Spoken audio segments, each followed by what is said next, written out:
Direction చేయాలనిపించింది sir? Yes డెఫినెట్గా. అంటే నా సినిమాలలో నా ఇన్పుట్స్ అది ఉంటాయి.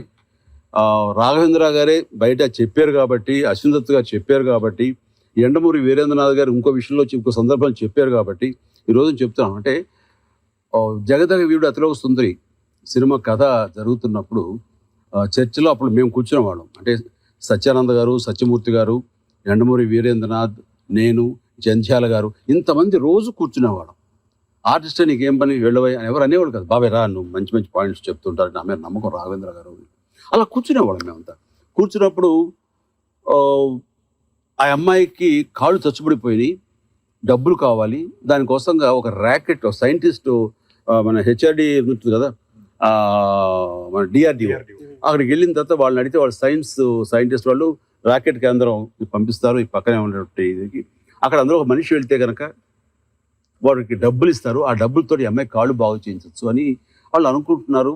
అది నా ఎన్నేసరికి ఏమంటే మొన్నే మనం రుద్రనేత్రం సినిమా చేసాము. ఆ రుద్రనేత్రం నేను ఫ్లాప్ సినిమా, అది నేను ర్యాకెట్లో కూర్చుని జగ్గయ్య గారు నన్ను పైకి పంపుతారు. అది చాలా హాస్యాస్పదంగా అనిపించేసింది. మనం స్పీల్బర్గ్లా వాళ్ళలాగా తీయలేము. అలా కాకుండా ఇప్పుడు ఒకటి అనుకుందాం, ఎందుకంటే మన సినిమాల్లో అది మనం చూపించింది, అది మనకు అక్కడ ప్రాచుర్యం ఉంది. ఆ రకంగా ఒక నానుడు ఉంది. మానస్ సరోవర్ అని చైనా బోర్డర్లో కొత్తగా ఓపెన్ చేశారు, ఇండియన్స్ కూడా అలౌ చేస్తున్నారు. అక్కడ దేవతలు దిగుతారనే ఒక ఉంది. అక్కడ దేవతలతో కాదు, చంద్రమండలం మీద వెళ్ళినప్పుడు అక్కడ శ్రీదేవి వస్తుంది, అక్కడ కలుసుకుంటారు. అది చెప్పడం వచ్చారు. అక్కడ కలుసుకుంటారు. అక్కడి నుంచి అమ్మాయితో పాటు నువ్వు వచ్చేస్తావు, లేదా అమ్మాయి దిగి వచ్చేస్తే నువ్వు ర్యాకెట్లో వచ్చేస్తావు అని అన్నారు. అది ఏదో అలా ఉంది, నాకు ఎక్కట్లేదు, అది వెళ్ళటలేదు. ఆ అమ్మాయి భూమి మీదకి రావాలంటే మానస సరోవరం దింపచ్చు. నేను మానస సరోవరానికి ఎందుకు వెళ్ళాలంటే ఏమో ఒక ఆకులు అలమలు ఆయుర్వేదం ఉంటాయి, ఈ అమ్మాయికి ఇవన్నీ ఎవరో ఒక రుచితో చెప్పించేలా చేశారు. వెంటనే మన వాళ్ళందరూ బాగుంది చిరంజీవి చెప్పి మంచి ఐడియా ఉందని రాఘవేంద్ర గారు గబుక్కుని దాన్ని దీనికి షిఫ్ట్ అవడానికి ఆయన టైం తీసుకున్నారు. కాదు, ఇప్పుడు ఈ రోజుల్లో దేవతలు ఇక్కడ దిగుతారు, భూమి మీద దిగుతారు, అది ఇది అని ఇది అంటే అక్కడ దిగాలని ఇక్కడ దిగరేంటండి అనుకున్న తర్వాత ఆయన అప్పట్లో ఆయన వెంటనే దాన్ని ఆయన సింక్ చేసుకోవాలి, దాన్ని గబుక్కుని కాంట్రాస్ట్ చెప్పేసాను.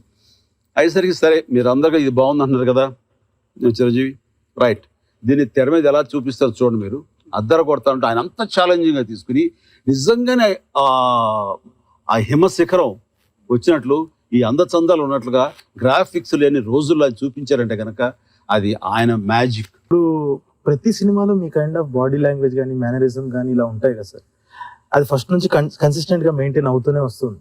సో మీ తరపు నుంచి ఎంత పార్టిసిపేషన్ ఉంటుంది సార్ స్టోరీలు తయారు చేయట్లో కానీ?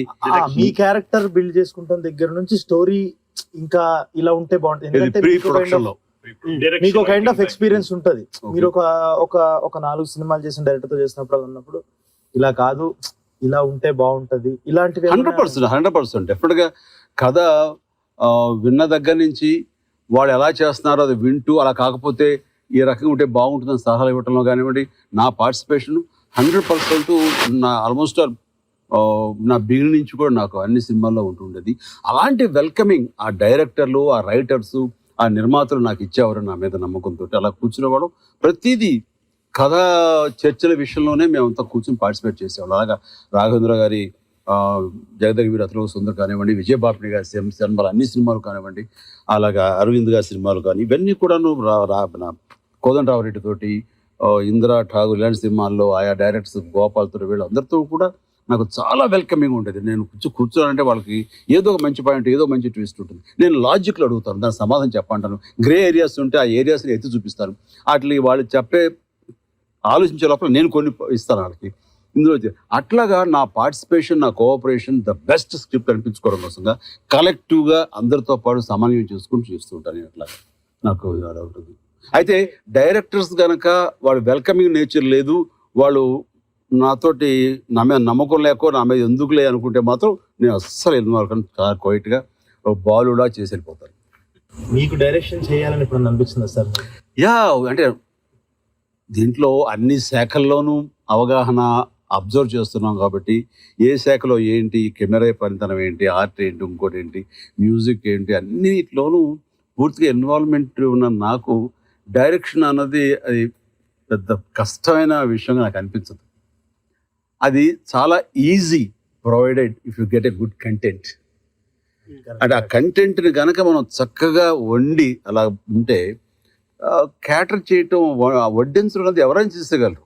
వడ్డించడం నా ఉద్దేశంలో లెన్స్లో మార్చి ట్రాలీలు వేయటం, క్లోజప్ తీయటం, లేకపోతే డ్రోన్లతో తీయటం, క్రెయిన్లతో తీయటం, ఇంతే తప్ప అది డైరెక్షన్ అనుకో. నేను డైరెక్షన్ కథ, కథనం, కథా గమనం అది ఇంట్రెస్టింగ్గా చేయగలిగితే దేర్ ఎండ్స్ ద డైరెక్ట్. అక్కడే డిసైడ్ అయిపోతుంది cinema hit of flop super hit అనేది. అందుకని డైరెక్షన్ ఎప్పుడు అవకాశం వస్తే చెయ్యాలి అని ఉంది నాకు.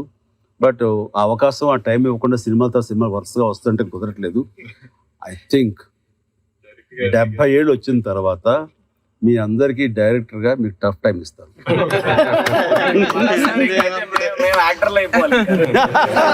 ఇక్కడ గ్యాప్ వస్తారా అయిపోండి.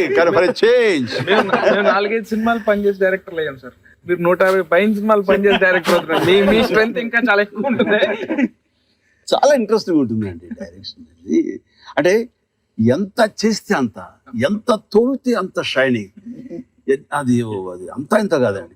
అంటే ఏదైనా సరే ఈ మధ్య కొన్ని పేర్లు చెప్పడం ఏం చెప్పను, కథ బాగుంది, ఎస్ ఇంకెళ్ళిపోవచ్చు, ఈ 4 సీన్లు వేసుకుని షూటింగ్ వెళ్ళిపోవచ్చు అనే తొందర పడుతున్నారు. వీడు నిశితంగా చూసుకుని, భూతద్దలో చూసుకుని, లాజిక్లు వెతుక్కుంటే కనుక ప్రతి కథ ఇంకా చేయాల్సి ఉంటుంది. ఎంత చేస్తే అంత. ఉదాహరణకు ఇప్పుడు బాబీ సినిమా పేరు చెప్పాను, ఎందుకంటే లీక్ ఇచ్చేస్తానంటారు. వాల్తేరు వీరయ్య, ఈ ఆచార్య కూడా చెప్పారా? ఓకే, ఆ సినిమా కథ చెప్పిన అందరూ బాగుంది అనుకున్నాం. అయిన తర్వాత బాబీలు చెప్పి అందరు బాగున్నారు, చాలా సంతోషం ఉంది అన్నయ్య, చాలా హ్యాపీగా. నీ కష్టం ఎప్పటి నుంచి మొదలైంది? అందరు బాగుందన్నారు అంటే కోర్ బాగుంది. దాని తర్వాత ఎన్నో లేయర్స్ ఉంటాయి. కిందకి వెళ్ళే కొద్ది మనకి బోల్డ్ అండ్ డౌట్లు వస్తాయి, బోల్డ్ అండ్ లాజిక్లు అడ్డు వస్తాయి, బోల్డ్ అని ఇవన్నీ గ్రే ఏరియాలు ఉంటాయి. ఇవన్నీ కూడా మనం సెట్ చేసుకు వెళ్ళాలంటే కనీసం 2 నెలల పాటు టైం పడుతుంది. అంటూ కొన్ని ఏరియాలు చెప్తే కరెక్ట్ చేస్తాను. అతను గొప్పతనం ఏంటంటే ఏదైనా చెబితే వెంటనే వెళ్ళి దానికి అంత అందంగా దాన్ని తీసుకొస్తాడు, అంత లాజికల్గా తీసుకొస్తాడు. అది కావాలట. ఆ సలహా నేను ఇచ్చి అంత గట్టిగా దాన్ని చెప్పకపోతే ఆ ఉన్న కథ నుంచి సీన్స్ వేసుకుని వచ్చేస్తాం. అది బాగుంది కదా అనుకుంటారు వాళ్ళందరూ. లేదు, బాగుండటానికి ఎండ్ లేదు. ఎంత చేస్తే అంత బాగుంటూ వస్తూనే ఉంటుంది. ఎస్, అలాగని ఏదో టైంలో ఫ్రీ చేయకపోతే సినిమా తీయడం మానేసి కాగితాలు టవల్ రాసుకుంటా కూర్చుంటారు. మీ డైరెక్షన్ లోకి వచ్చాక ఇంక అందరం మేము అలాగో యాక్టింగ్ మొదలు పెడతాం సార్. ఎందుకంటే ఇక్కడ కాస్త కష్టమే మాకు. అయితే మాకు ఫ్యూచర్ లో నటులు అవ్వబోయే మాకు మీ డైరెక్షన్ లోకి వచ్చాక, అలాగే ఆల్రెడీ యాక్టింగ్ లో ఉన్న వాళ్ళందరికీ మీరిచ్చే సలహా ఏంటి సార్? యాక్టర్ నేను జనరల్గా అండి యాక్టింగ్ చేసేవాళ్ళకి కానీ లేదా ఎవరికైనా సలహాలుగా ఇవ్వను. నేను ప్రతి వాళ్ళు తెలియగల వాళ్ళే, ప్రతి వాళ్ళకి బ్రెయిన్స్ ఉన్నాయి, వాళ్ళకి సలహాదారులు వేరే ఉండొచ్చు, లేదా అతను మనసు స్పందించినట్టుగా వీళ్ళు సలహాలు ఇచ్చేంతగా పెద్దవాడిని కాదు. కానీ వెరీ సింపుల్ అండి. ఏదైనా సరే ఇది మన ప్రొఫెషన్ అని అనుకున్న తర్వాత దానికి పూర్తి స్థాయి న్యాయం చేయాలంటే నువ్వు నమ్ముకోవాల్సింది నిరంతర కష్టాన్ని మాత్రమే. ఆ కష్టమే నిన్ను ఎత్తులకు తీసుకెళ్లే ర్యాకెట్ వాహనం. దాన్ని మాత్రం నమ్ముకోండి. కొంచెం డబ్బులు రాగానే మంచి పెద్ద కారు కొనేసుకోవాలి అన్నావంటే ఎక్కడో డైల్యూట్ అయ్యావు. కారు వస్తే వస్తుంది, ఓకే, దాని మీద నా ఫోకస్ ఉండకూడదు. రైట్, ఒక మంచి ఇల్లు కొనుక్కోవాలరా, మంచి బంగళా అన్నావంటే నువ్వు ఎక్కడో డైల్యూట్ అయినట్టే. వేరే వాటికి ఆకర్షితులు అవుతున్నావు. అలాంటి వాటికి ఆకర్షణ అది వస్తుంటాయి, బై డిఫాల్ట్ వస్తుంటాయి. దాని మీద ఫోకస్ చేద్దాం. అది మిగతా వాళ్ళు ఇంట్లో వాళ్ళు చూసుకుంటారు. నువ్వు ఎంతసేపు నెక్స్ట్ సినిమా ఏంటి, ఈ కారు ఇచ్చింది ఎవరు, ఆ కంటెంట్, ఆ సినిమా, దాన్ని వదులుకోకూడదు. ఇలాంటి 100 కార్లు తెచ్చిపెడుతున్నావు కావాలంటే అని. అట్లాగా లోన్ అయిపోకుండా, ప్రలోభాలకి వాటికి లోన్ అయిపోకుండా నా ధ్యేయం సినిమా. అలాంటి వ్యక్తి మన తెలుగు ఇతర రాష్ట్రాల్లో ఉన్నారు. శంకర్ లాంటి వాడు కానీ, రెహమాన్ ఒక కంపోజర్ కానివ్వండి, మెండతన్ గారు కానీ, ఇంకోటి కానీ, ఇటు ప్రశాంత్ నీళ్ళు కానివ్వండి, అందరూ పాన్ ఇండియా లెవెల్కి వాళ్ళు ఎదిగిపోయారంటే వాళ్ళ నిరంతర కృషి.